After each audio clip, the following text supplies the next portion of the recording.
1. 버려진 삶의 서막. 저는 최정희입니다. 올해 68살이죠.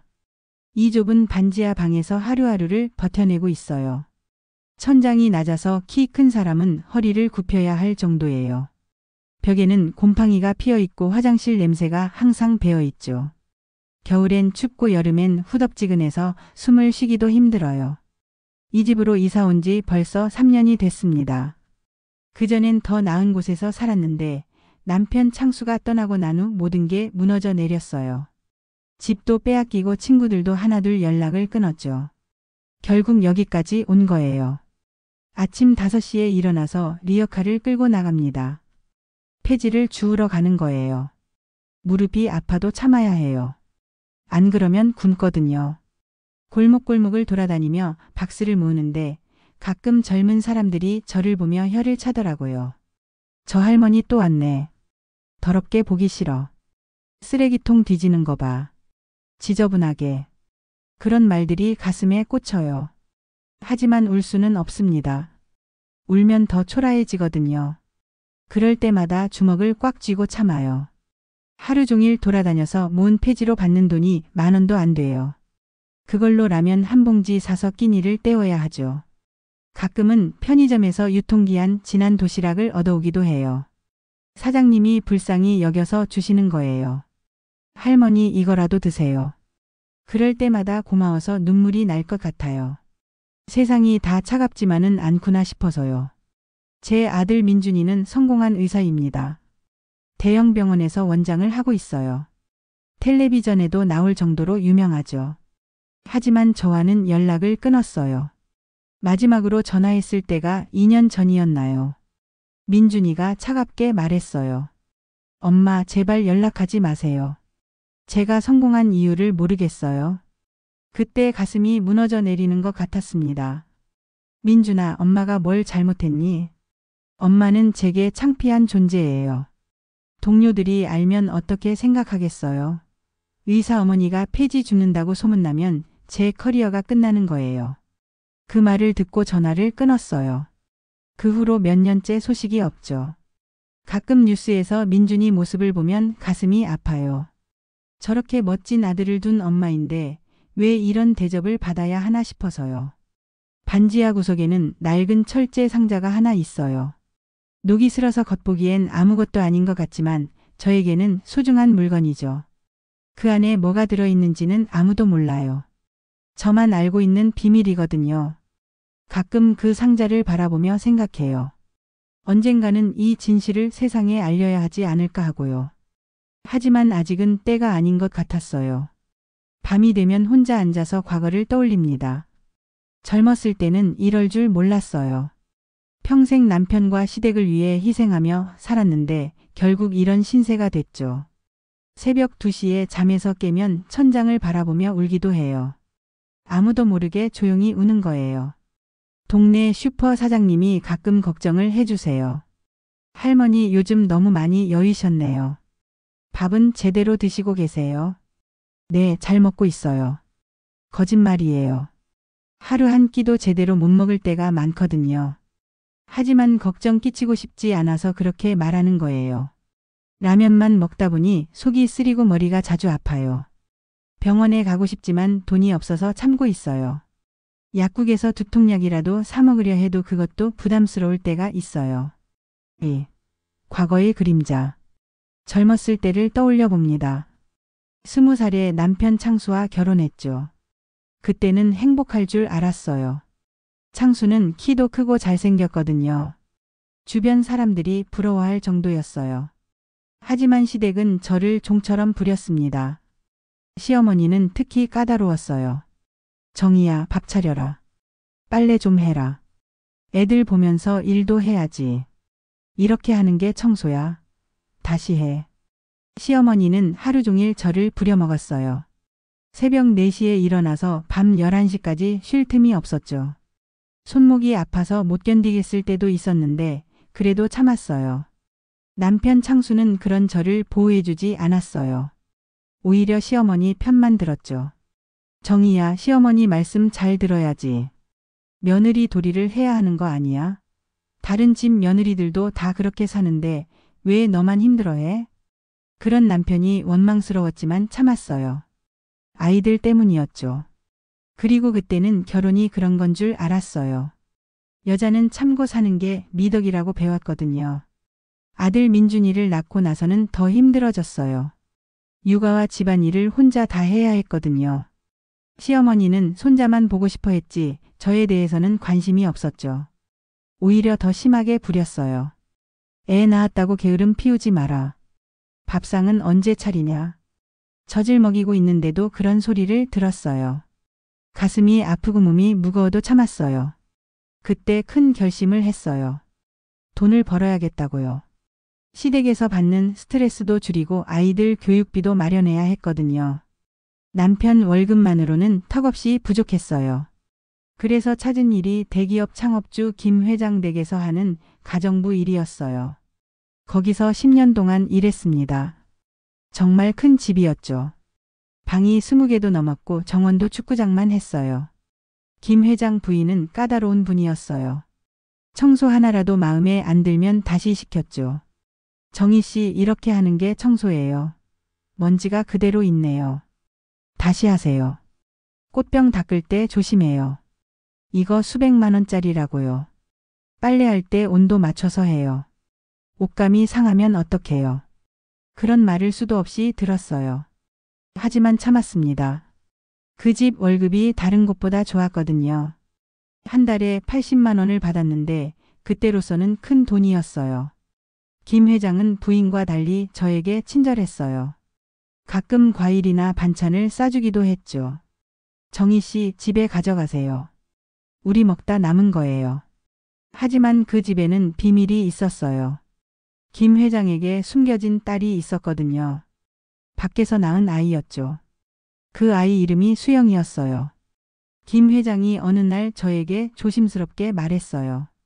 정희 씨 부탁이 하나 있어요. 이 아이를 좀 돌봐주시겠어요? 5살 된 수영이를 가리키며 하는 말이었죠. 그 아이는 너무 작고 여린 모습이었어요. 큰 눈을 깜빡이며 저를 바라보고 있었죠. 회장님, 이 아이가 누구죠? 제 딸입니다. 하지만 아무도 모르게 해야 해요. 부인이 알면 큰일 나거든요. 회사도 망할 수 있어요. 그때부터 저는 수영이를 몰래 키웠어요. 낮에는 김 회장 댁에서 일하고 밤에는 수영이를 데려다가 제 집에서 키웠죠. 5년 동안 그렇게 살았어요. 수영이는 정말 똑똑한 아이였어요. 공부도 잘했고 성격도 활발했죠. 저를 진짜 엄마처럼 따랐어요. 정희 엄마 나중에 커서 뭐가 될까? 공부 열심히 하면 뭐든 될 수 있단다. 정희 엄마처럼 착한 사람이 될 거야. 그런 대화를 자주 나눴죠. 수영이와 함께 있을 때가 제일 행복했어요. 하지만 남편 창수는 그런 저를 의심했어요. 정희야, 너 요즘 이상하다. 밤마다 어디 가는 거야? 설마 다른 남자라도 있는 거야? 그냥 일 때문이야. 야근을 자주 해서 그래. 거짓말을 할 수밖에 없었어요.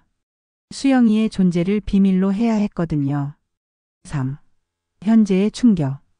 어제 아침이었어요.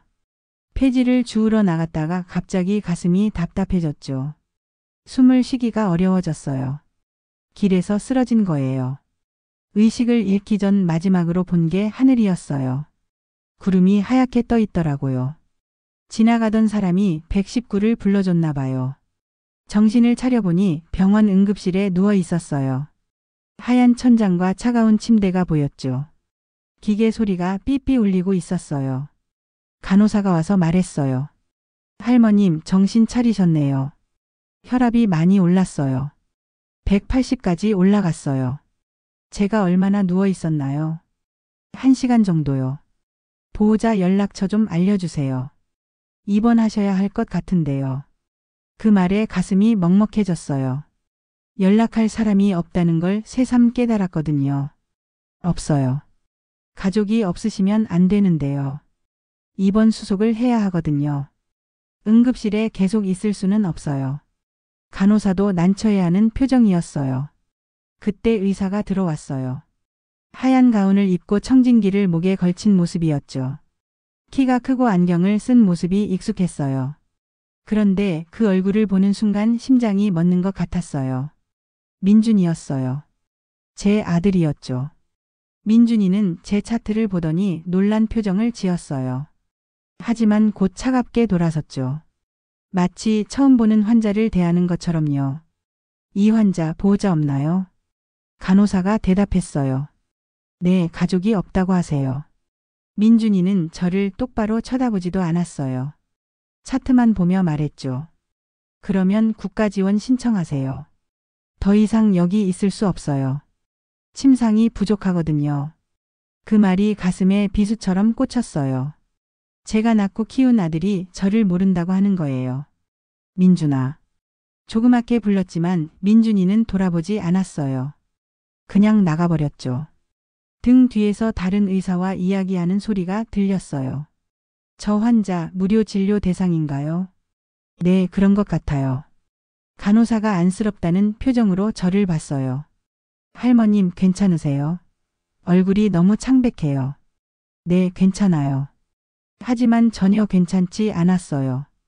눈물이 나올 것 같았지만 꾹 참았어요. 울면 더 초라해지니까요. 약을 처방받고 퇴원했어요.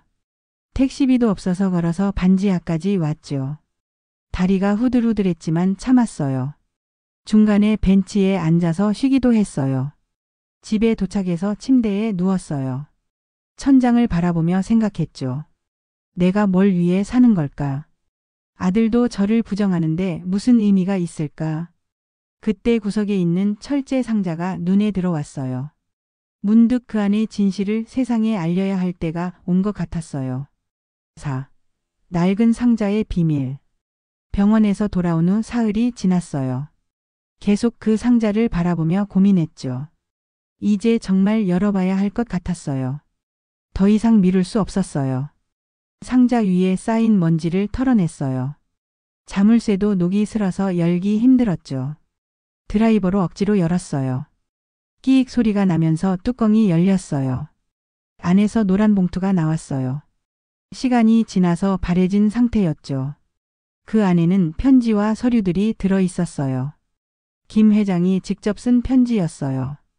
정희 씨에게. 수영이를 돌봐주셔서 감사합니다. 이 아이는 제 친딸입니다. 언젠가 세상에 알려질 날이 올 텐데 그때 이 편지가 증거가 될 거예요.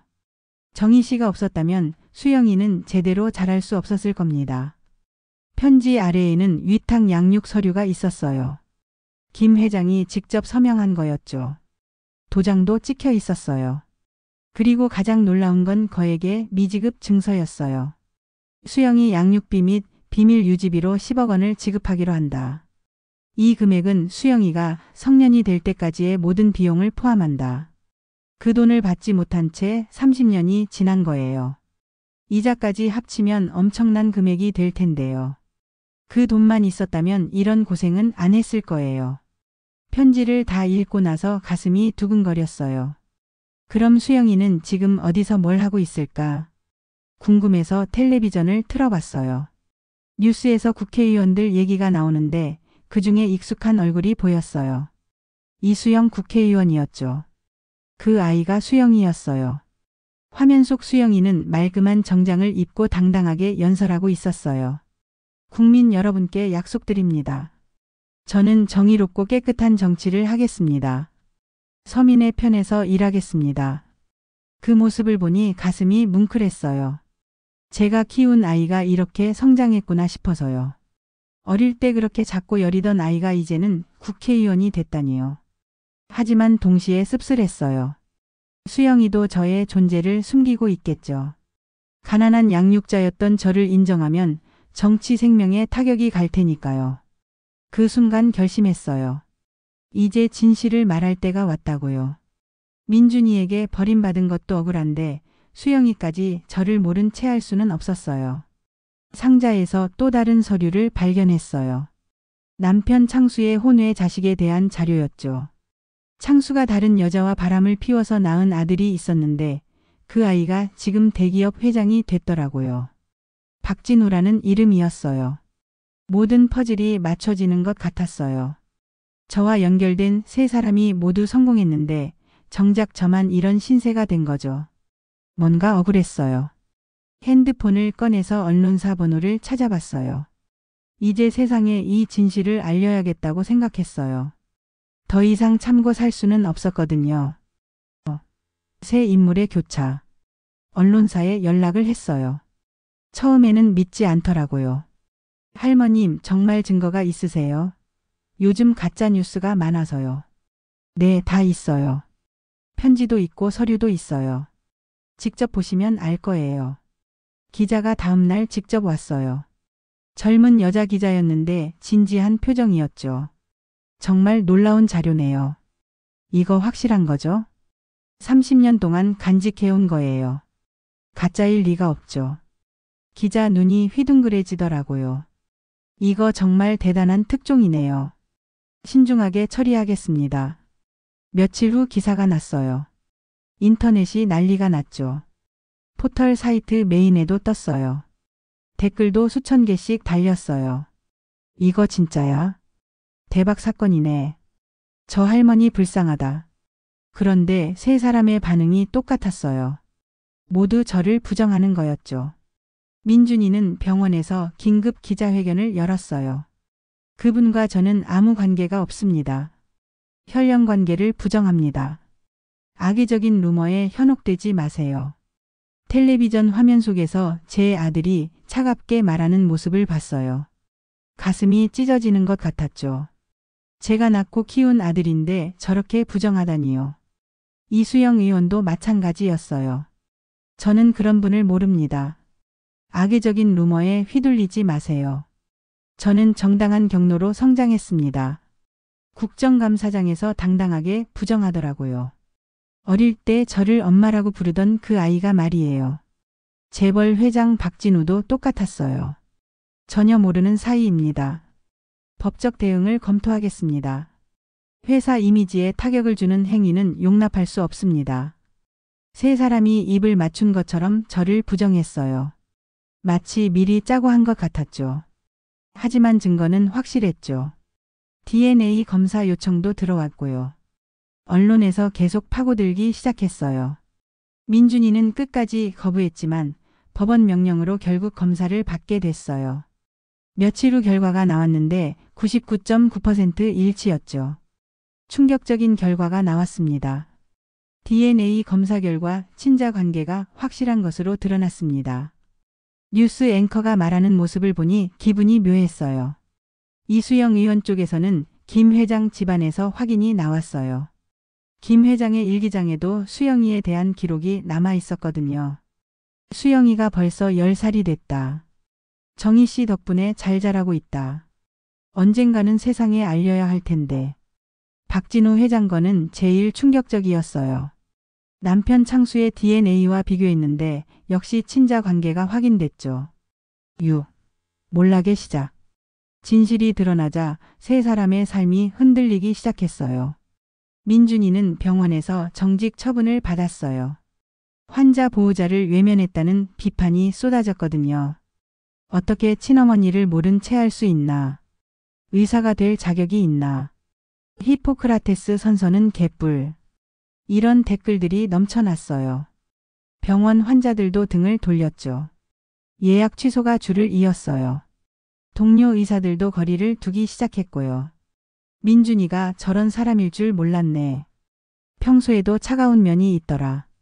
그런 소리들이 들렸다고 해요. 이수영 의원은 더 심각했어요. 정치인에게 이미지는 생명이니까요. 가난한 양육자를 버린 정치인. 서민을 대변한다면서 정작 자신은 배신자. 위선자다. 여론이 급속히 악화됐어요. 지지율이 곤두박질 쳤죠. 당에서도 고개를 돌렸어요. 다음 선거 공천에서 제외될 가능성까지 나왔어요. 박진우 회장도 마찬가지였어요. 주주들이 들고 일어났죠. 불륜으로 태어난 자가 회사를 경영하다니. 도덕적 자질에 문제가 있다. 이런 사람이 대기업 회장이라니 말이 되나. 주가가 곤두박질 쳤어요. 하루 만에 10% 넘게 떨어졌죠. 이사회에서는 사임 압박이 들어왔고 직원들도 술렁거리기 시작했어요. 그런 모습들을 뉴스로 보면서 복잡한 마음이었어요. 복수가 목적은 아니었거든요. 그저 제 존재를 인정받고 싶었을 뿐이었죠. 하지만 세상은 그렇게 봐주지 않더라고요. 한번 무너진 이미지는 회복하기 어려웠어요. 민준이가 처음으로 연락을 해왔어요. 엄마 만나서 얘기 좀 해요. 그 목소리에는 전처럼 차가움이 없었어요. 오히려 떨리고 있었죠. 카페에서 만났어요. 민준이는 많이 초췌해 보였어요. 며칠 사이에 살이 많이 빠진 것 같았죠. 엄마 죄송합니다. 고개를 숙이며 사과했어요. 왜 그렇게 했니? 성공이 전부인 줄 알았어요. 엄마가 제 발목을 잡는다고 생각했어요. 정말 어리석었어요. 발목을 잡다니. 엄마가 언제 그랬니? 지금 생각해보니 제가 잘못했어요. 엄마 없었으면 제가 어떻게 의사가 됐겠어요. 늦은 후회였지만 그래도 다행이었어요. 이수영도 비슷했어요. 연락이 와서 만났는데 울면서 사과했어요. 정희의 엄마 정말 죄송해요. 제가 너무 이기적이었어요. 괜찮다, 수영아. 엄마는 내가 성공한 것만으로도 만족해. 아니에요. 엄마를 부정한 건 용서받을 수 없는 일이에요. 박진우 회장은 아직 연락이 없었어요. 아마 자존심이 상했나 봐요. 7. 역전의 순간. 방송국에서 출연 제의가 들어왔어요. 전 국민이 관심을 가지는 사건이 됐거든요. 처음엔 거절하려고 했어요. 카메라 앞에 서는 게 부담스러웠거든요. 말도 잘 못하고 옷도 변변한 게 없어서요. 하지만 마지막으로 할 말이 있었어요. 제 진심을 전하고 싶었죠. 할머님 꼭 나오세요. 많은 사람들이 할머님 이야기를 듣고 싶어 해요. 방송 PD가 계속 설득했어요. 방송 당일 스튜디오에 갔어요. 조명이 밝아서 눈이 부셨어요. 카메라도 여러 대 있고 사람들도 많았어요. MC가 친절하게 인사했어요. 할머님 긴장 안 하셔도 돼요. 편하게 말씀하세요. 네, 고맙습니다. 방송이 시작됐어요. 떨렸지만 차근차근 말씀드렸어요. 왜 지금에서야 진실을 밝히신 건가요? 전 누구도 미워하지 않았어요. 다만 제가 살아있다는 걸 기억해 주길 바랐을 뿐이에요. 아무도 저를 찾지 않으니까 너무 외로웠거든요. 그 말을 하면서 눈물이 났어요. 참으려고 했는데 자꾸 흘러내리더라고요. 아들을 원망하지 않으세요? 원망보다는 안타까워요. 성공이 전부가 아닌데 그걸 몰랐나 봐요. 어머니를 부정해서 얻는 성공이 무슨 의미가 있겠어요. 수영이에 대해서는 어떠세요? 그 아이를 키우면서 행복했어요. 지금도 성공한 모습이 자랑스러워요. 다만 과거를 부정하지 말았으면 좋겠어요. 부끄러운 과거라도 자신의 일부니까요. 박진우 회장에 대해서는 어떻게 생각하세요? 그 아이 잘못은 아니에요. 아버지가 잘못한 거죠. 하지만 그것도 운명이라고 생각해요. 마지막으로 하고 싶은 말씀이 있다면요. 저처럼 잊혀진 사람들이 많을 거예요. 성공한 뒤에는 과거를 기억해 주세요. 그게 도리라고 생각해요. 그리고 부모님을 소중히 여기세요. 언제 어디서 어떻게 될지 모르거든요. 방송이 끝나고 나서 반응이 뜨거웠어요. 여론이 완전히 바뀌었죠. 진짜 어머니의 마음이다. 저런 분이 계셔서 성공한 거 아닌가. 감동적이다. 눈물 났다. 댓글들이 따뜻해졌어요. 민준이가 다시 사과했어요. 이번엔 진심이 느껴졌죠. 엄마 정말 죄송해요. 앞으로는 잘할게요. 괜찮다, 민준아. 엄마가 다 이해해. 이수영도 다시 연락이 왔어요. 정희의 엄마 방송 봤어요. 정말 멋있으셔요. 저도 엄마처럼 살고 싶어요. 그 목소리는 어릴 때 수영이 목소리와 똑같았어요. 박진우 회장도 처음으로 연락이 왔어요. 할머님 죄송합니다. 제가 너무 교만했어요. 괜찮단다. 내 잘못이 아니야. 세 사람 모두 달라지기 시작했어요. 8. 결말과 여운. 시간이 흐른 뒤 많은 게 바뀌었어요. 정부에서 명예 회복 차원에서 표창을 주겠다고 했어요. 국가 유공자는 아니지만 사회에 의미 있는 메시지를 전했다고 하더라고요. 할머님이 보여주신 용기와 희생정신을 기리고자 합니다. 청와대에서 온 편지였어요. 읽으면서 가슴이 뿌듯했어요. 민준이는 병원을 그만두고 작은 의원을 열었어요. 서민들을 위한 병원이에요. 엄마가 가르쳐 주신 거예요. 진짜 중요한 게 뭔지요. 돈이 없어도 치료받을 수 있는 병원을 만들고 싶어요. 그 말에 가슴이 뿌듯했어요. 제 아들이 이렇게 변할 줄 몰랐거든요. 의원 개원식에도 갔어요. 많은 사람들이 축하해 줬어요. 원장님, 어머님이 정의 할머니시구나. 정말 훌륭하신 분이에요. 그런 말들을 들으니 기분이 좋았어요. 이수영은 정치를 그만두고 사회복지단체에서 일하기로 했어요. 정치보다 더 의미 있는 일을 하고 싶어요. 정의의 엄마처럼 진짜 봉사하는 사람이 되고 싶어요. 그 아이도 많이 변했어요. 어릴 때 그 순수함을 되찾은 것 같았죠. 박진우 회장도 회사를 물러나고 사회봉사에 나섰어요. 할머님 덕분에 진짜 중요한 게 뭔지 깨달았어요. 이제 제 재산을 사회에 환원하고 싶어요. 세 사람 모두 완전히 달라진 거예요. 저는 반지하를 나와서 작은 집으로 이사했어요. 햇빛이 잘 드는 집이에요. 화분도 놓고 예쁜 커튼도 달았죠. 아침마다 창문을 열면 따뜻한 햇살이 들어와요. 그럼 마음도 따뜻해지죠. 새들이 지저귀는 소리도 들려요. 요즘은 동네 아이들에게 동화책을 읽어주는 일을 해요. 작은 도서관에서 일주일에 3번씩 가요. 할머니 또 읽어주세요. 할머니 목소리가 제일 좋아요. 그런 말을 들으면 행복해요. 아이들 웃음소리를 들으면 세상 모든 걱정이 사라져요. 가끔 생각해요. 진실은 언젠가 드러나게 되어 있다고요. 그리고 잊혀진 희생도 결국은 기억되는 것 같아요. 제 인생이 헛되지 않았다는 걸 이제야 알 것 같아요. 늦었지만 그래도 다행이죠. 민준이가 일주일에 1번씩 찾아와요. 함께 밥도 먹고 이야기도 나누죠. 예전처럼 따뜻한 모자 관계가 됐어요. 엄마, 제가 의대생일 때 도시락 싸주셨던 거 기억나세요? 그럼 매일 새벽 5시에 일어나서 만들었지. 그때 왜 아무 말 안 하셨어요? 얼마나 힘드셨을까요? 힘든 줄 몰랐어. 내가 잘 되는 게 제일 기뻤거든. 수영이도 종종 안부를 물어요. 어릴 때 그 아이가 맞아요. 여전히 밝고 착해요. 정희 엄마, 저 복지관에서 아이들 가르치는 일 시작했어요. 그래? 잘했다.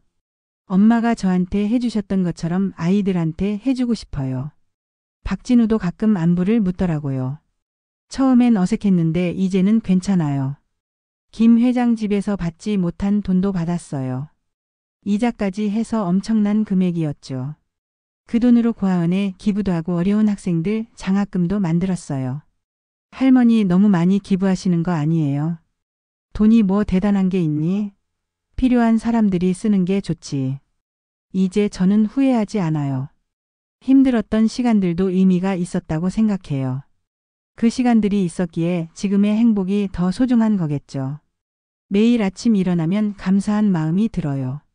오늘도 살아있고 사랑하는 사람들이 있다는 게 고마워요. 저녁에는 책을 읽거나 텔레비전을 봐요. 뉴스에서 가끔 민준이나 수영이, 박진우 소식이 나와요. 모두 의미 있는 일을 하며 살고 있더라고요. 그런 모습을 보면 뿌듯해요. 제가 키우고 도운 사람들이 세상을 위해 일하고 있으니까요. 동네 사람들도 저를 다르게 봐요. 예전엔 불쌍한 할머니였는데 이제는 존경받는 어른이 됐어요. 정희 할머니, 오늘도 도서관 가세요? 네, 아이들이 기다리고 있어요. 정말 대단하세요. 저희도 본받아야 해요. 그런 말을 들으면 기분이 좋아요. 잠자리에 들기 전에는 항상 기도를 해요. 하나님, 오늘 하루도 감사했습니다. 내일도 건강하게 해주세요. 그리고 제 아이들이 계속 좋은 일하며 살게 해주세요. 그게 바로 진짜 행복인 것 같아요. 사랑하는 사람들이 잘 되는 모습을 보는 것, 그리고 제가 누군가에게 도움이 되는 것. 그것만으로도 충분해요.